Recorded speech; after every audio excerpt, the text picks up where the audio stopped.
What right is he taking away from women? You don't like your race. He will spit on you. He don't even like What right is he taking away from women? He don't like y'all. He don't like none of us. He doesn't like Mexicans. He don't even like his own race. What right is he taking away from women? Y'all still not answering my question. That. I've been asking for like 5 We minutes. answered it. What was the answer? We answered it. Y'all brought up education once I asked that question. Because y'all don't even know what y'all talking about. Y'all just go on Twitter, look at what they say, and just run with it. Myron, you go on Twitter. I watched the debate. I heard everything. Y'all thought he was taking away a... You can't even do that. Myron, what debate did you watch? He's so stupid. This video that's currently going viral is titled "Student Argues with Classmates About President Donald Trump." I want you guys to notice some details in this video, right? You have a young black man recording this conversation, right? His friends recording him argue about where he stands politically, because he looks over at his friend and former classmate and says, psh, like they're just not getting it. Why are younger Gen Z men embracing more conservative values? Well, a lot of people have been avoiding this conversation because they're too emotional to have it. Up until now is what it seems. Let's keep watching. I think this is a very important video that is worth the time. Yes, please look at the Chromebook. So I want to see what right he's taking. Let me search it up. What right? Let's see what right he's taking away from women. Look at what he's saying. Let's see what right he's taking away from women.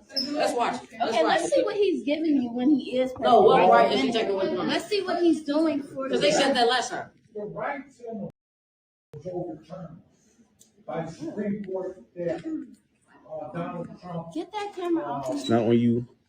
Handpicked three Supreme Court justices that overturned. Nigga, it's not on you. You're moving back. Had been law for 50 years. Said it publicly. Sounds like it's this young man against his teacher too, and the rest of the classroom, other than his friend right there. Against that. And y'all also said Project 25. He also said publicly he's not going to do no Project 25. He's a liar. Do you believe him? He said, Nigga, Y'all only want Kamala Harris. your body, my choice. That's what you. Why do you need enough? What do you care about? You're in high school. It doesn't matter. You're in high school. Women get pregnant. Women our ages get pregnant. It's you They getting get pregnant. raped. It's you. Now, you may be wondering, Shisha, why even having these conversations, and how does this tie into what you talk about when it comes to male issues? I'll explain, but I think we have to start by first addressing the elephant in the room, and that is this recent election. Some of this information might surprise you, right? So Gen Z, which are ages 18 to 27, played a pivotal role in the 2024 elections here in the US, with over 40 million eligible voters, including 8 million newly eligible voters since the 2022 midterms. Their participation significantly influenced the electoral outcomes. And once again, we're talking about voters between the ages 18 through 27. A lot of my subscribers may not know this, but I am just 3 years shy of being that oldest age in that demographic, 27. I am 30 years old. And I can guarantee you, as someone who has been speaking to men now for a few years, that demographic of particularly men is who we're addressing in this conversation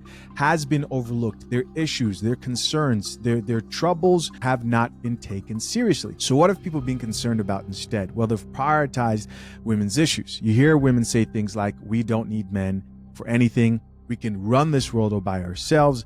Their masculinity is oftentimes viewed as problematic, and men in general are villainized. You might be saying, well, Shisha, that's only white and Latino men who voted Republican.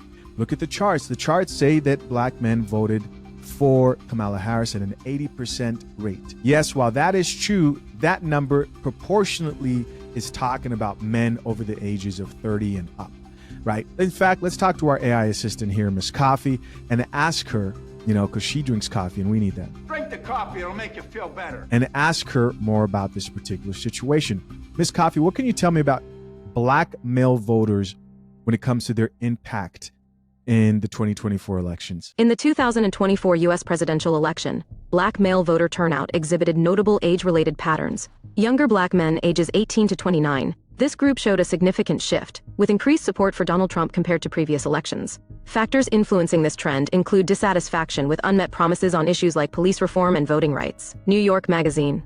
Older black men, ages 30 and above, while specific data is limited, older black men generally maintained stronger support for Kamala Harris. aligning with historical voting patterns favoring Democratic candidates. Overall, the 2024 election highlighted a generational divide among Black male voters, with younger individuals more inclined toward Republican support, contrasting with the traditionally Democratic-leaning older demographic. Thank you, Ms. Coffey. I really want to focus on that last sentence that said, overall, the 2024 elections highlighted a generational divide amongst Black male voters, with younger individuals more inclined toward Republican support. Now, some people don't even want to participate in these conversations because they think, I'm so emotionally charged. Why should we even have this conversation? Because it has real impact.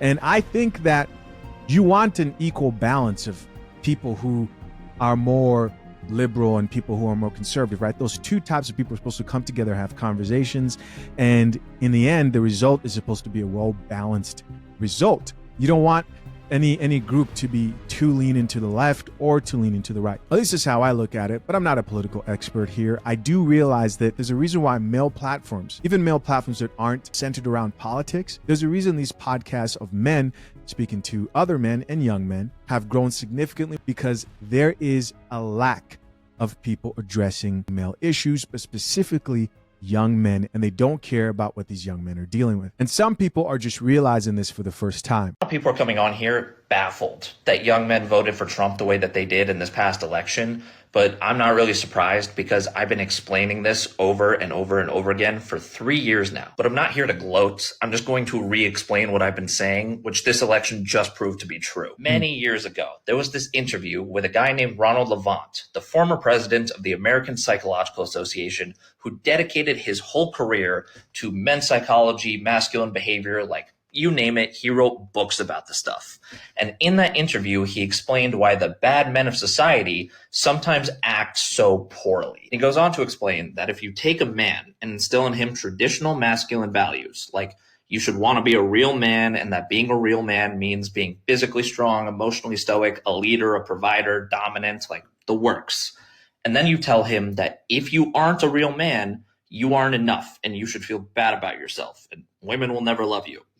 And then you make him feel like he isn't a real man, he is going to react in a way that you aren't going to like. But that reaction isn't going to be targeted at you, or at the very least, it's not about you. It's more about him and him needing to feel like a real man, because that's what we told him he needs to be enough for us. So it's going to be hyper masculine, meaning that it's probably going to be something that's physically violent because physical strength, or lacking empathy and emotion because emotional stoicism, or taking something that isn't his by force and wanting to control it because leadership and dominance. Is this sounding familiar? And while none of those things are okay to do, we did kind of tell them that only real men deserve love. But also in that interview, he emphasized that most men aren't like that. Why? Because they're too busy working jobs and having responsibilities and caring for their families to sit back and just ponder their masculinity. And yeah, that was true years ago, but now in 2024, more young men are unemployed than ever, and more young men are forced to live at home than ever, both because of financial and economic burdens. And that's already not great, but it also means that they have more time than ever to go online and see all the things that women have to say about men when they feel safe enough in the comfort of their own homes to talk their talk. You know, like men aren't men anymore, or we're all the real men, or a real man would blank, and then everyone is defining what a real man is for some reason. All of this to say that in 2024, we have created the perfect melting pot for this giant overreaction of masculinity from young men in particular. And then our two candidates come into the picture. And the first one goes, I'm a girl's girl. You vote for me if you want what's best for women, and also because I'm not the other guy. And then all the guys are like, well, who's the other guy? And the other guy is like, I will give you a job. I will make being a dude cool again. And he's saying all these things that are very appealing to young men and would make them actually feel like men again, hypothetically. And then they look back to candidate number one and they go, so your whole appeal is that you aren't the guy that is telling me to my face that he'll give me a job and make me feel good about being a man again. And then the candidate number one goes, yeah, pretty much. And then we're shocked that they didn't vote for her. Like, we're baffled. We don't understand this. And don't get me wrong. I'm not even saying that I agree with how they voted, because it takes 5 seconds scrolling on my page to see that my beliefs and Trump's beliefs are on very different sides of the aisle. But to say that you don't understand why young men voted this way, like to out loud say, I don't know why young men voted like that. Is you just saying, I didn't care about this or take it seriously until it directly affected my life. And I'm not saying all of this just to be mean or make anyone feel bad, because I genuinely understand why Democratic women felt like this was a personal attack against them. But when the results of the election came out and those women started speaking up online, I didn't really see any of them saying, this is why this result sucks for you or why it sucks for the country. 99% of the time, it was, this is why this result is awful for me or women like me. And that's totally understandable. I get it. But when that was the only thing that you had to say, really, a lot of people that didn't vote how you did felt like that was very telling. A lot of truth said in there. I do think that he kind of sounds like the whole there's no difference between men or women social construct thing, which I think is absolutely ludicrous, right? Let me know what you guys think so far. Comment down below. A lot of people are freaking out that Gen Z men are conservative and are wondering how, and I can tell you why. So my For You page algorithm went down a really interesting rabbit hole in the last 24 hours. Basically, to sum it up, I hope that's coffee. we are losing Gen Z men to online radicalization from the right. And I guess we've been dealing with some version of this conversation for a long time. Back then it was ISIS, I guess, we were talking about. And then he goes and he brings up this point. There's too many goddamn content creators on this app that are left-leaning, that make content purely for women. Cut that shit out. Because now as I scroll through and look at my admittedly rather small follower base, it is disproportionately women that are looking at and engaging with my content. So I'm doing some soul searching. Like, I guess I have been decentering men from my life in a lot of really substantial ways, and what can I do to actually have any rapport with Gen Z guys? And I ask this as someone who, sometimes is driving them to football games and such. Like, I'd like them to wear deodorant. I have a 3-year-old. Right now, he can talk about Spider-Man and farts, but that's going to change. I don't have answers, just engaging with the question. I'll say this. I've seen a lot of these takes, and there's a lot of talk about radicalization. That's definitely one way to not get people on your side, is labeling them as radicals, right? I don't know about the political space, but at least over here, as a married black man married to an amazing black woman who is a father, and knowing I have a community of men who value marriage and also embrace more traditional roles in marriage, I don't think they really would identify as being radical. Maybe today, being that is radical. I do also know that there is a portion of my subscribers who probably looked at this political climate and they just decided not to vote. Overall, I think for the men who did vote, especially the younger men, they look at the left and see nothing of value that will benefit them. Feminism has labeled these young men villains. And you know what else?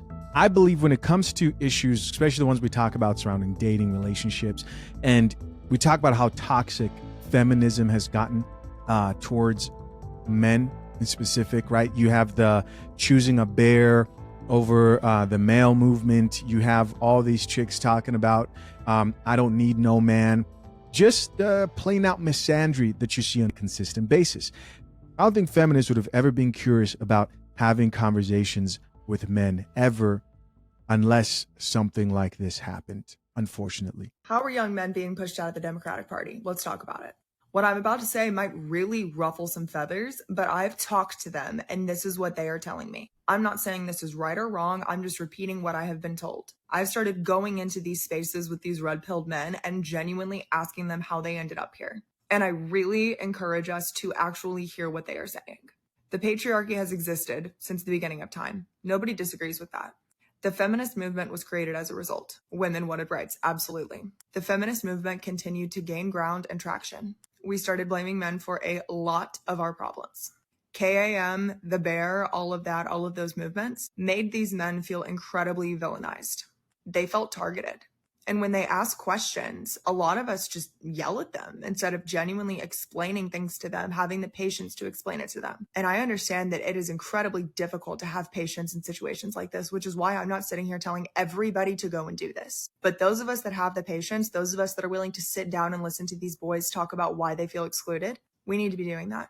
I don't think it's at all that because we're trying to focus on issues that impact other people, they feel like we're disregarding them. I think that the yelling and screaming at them has really impacted them. And I'm not talking about grown men. I'm talking about teenage boys, young men. They don't understand. So what I'm saying is that we need to build a coalition that helps men and women. We need to find a way to explain to women why men feel the way that they do, and we need to find a way to explain to men why women feel the way that they do. Why was she saying teenage boys? I mean, if based on the Gen Z demographic, those are the men who are still going to be technically young men, like early 20s within the next 5 years, right? Until the next election. Do in a way that is constructive, in a way that is productive. We need to have dialogue happening right now instead of just yelling and screaming at each other. Because cutting off all men, the 4B movement and all that is just going to push them further. In their mind, we are pushing them into the arms of Charlie Kirk, Ben Shapiro, Andrew Tate, and Joe Rogan. That is verbatim what they told me. And again, I'm not saying you have to listen to all of this and absolutely agree with it at all. Not everybody is going to necessarily hear this and go, oh no, this makes a lot of sense. This is probably going to piss a lot of people off. But my response to that is that we need a big tent movement right now. We have become the party of exclusivity. And a lot of you guys are going to sit here and go, well, we don't need them. Clearly we do. Clearly we do need the young men. And that's not me saying that we need to bring their hatred over here. That is me saying that we need to go into these circles and take this hatred out. We need to have these conversations and educate them on a level that they are able to understand. I don't believe it's genuine hatred. I might be proven wrong in a little bit. We'll find out, I guess. But I don't believe it's genuine hatred. I feel like it is a lack of education, a lack of people sitting down actually explaining this to them. Why would the right want to educate them and make them less hateful? They are capitalizing on their hatred right now. These men do not have a space in any political movement. The only emotion that the right teaches them is anger. And I know I'm going to get called a pick me for this, and that's fine. That's absolutely fine. I'm okay with that. Because I'm sick and tired of losing. And I don't know if you guys are, but I, for one, am. And I'm sitting here asking myself, what can we do as a party to not get our kicked like we did on Tuesday night?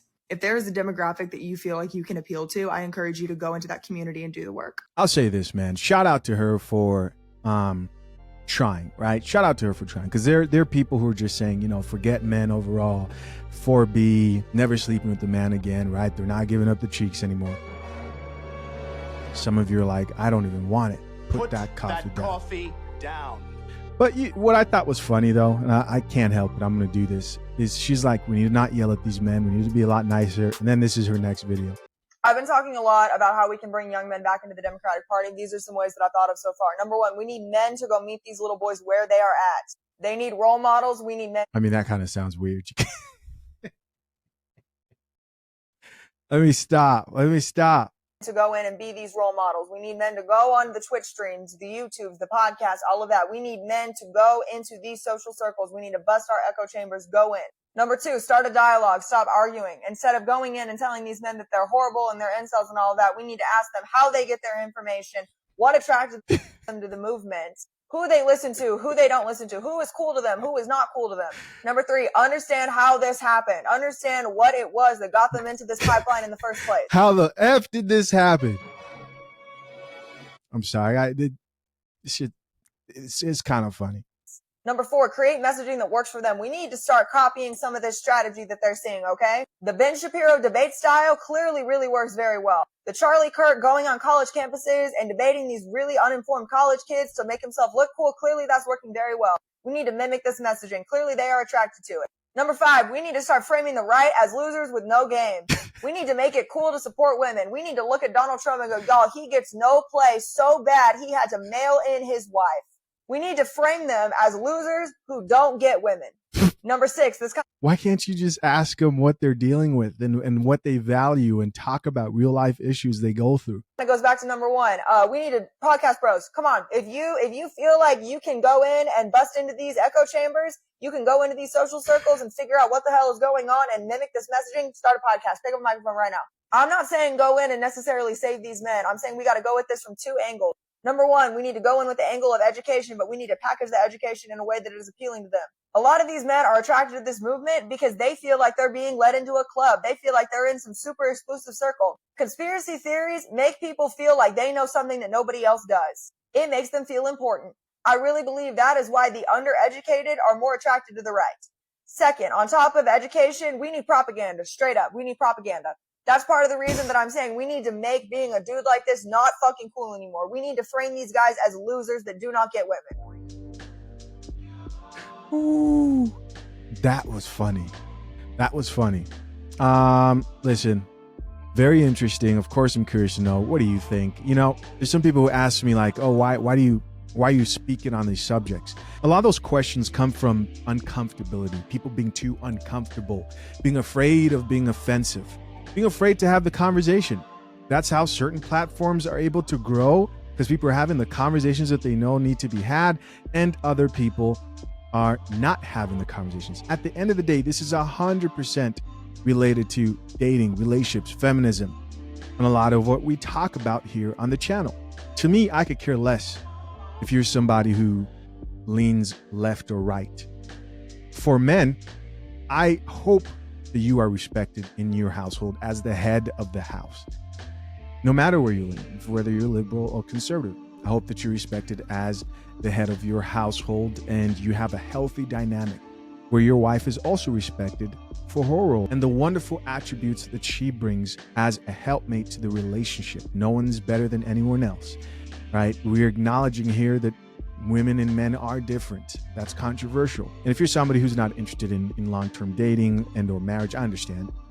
I get it, right? Then, you know, I would hope that the women you're dealing with also value and respect you as a masculine man. If you're sitting there going, well, I don't want to be the head of my household, I don't value masculinity and femininity, and I'll be curious to know why you watch the Coffee Pod, because that's what we talk about, right? That's what we're about over here, about building families. We're about valuing male masculinity, freedom of expression for men, and also building healthy families and not breaking down families overall. As always, guys, I'm curious to know, what do you think? Leave your comments down below. I appreciate you for checking out yet another episode of the Coffee Pod. Till next time, I'm out.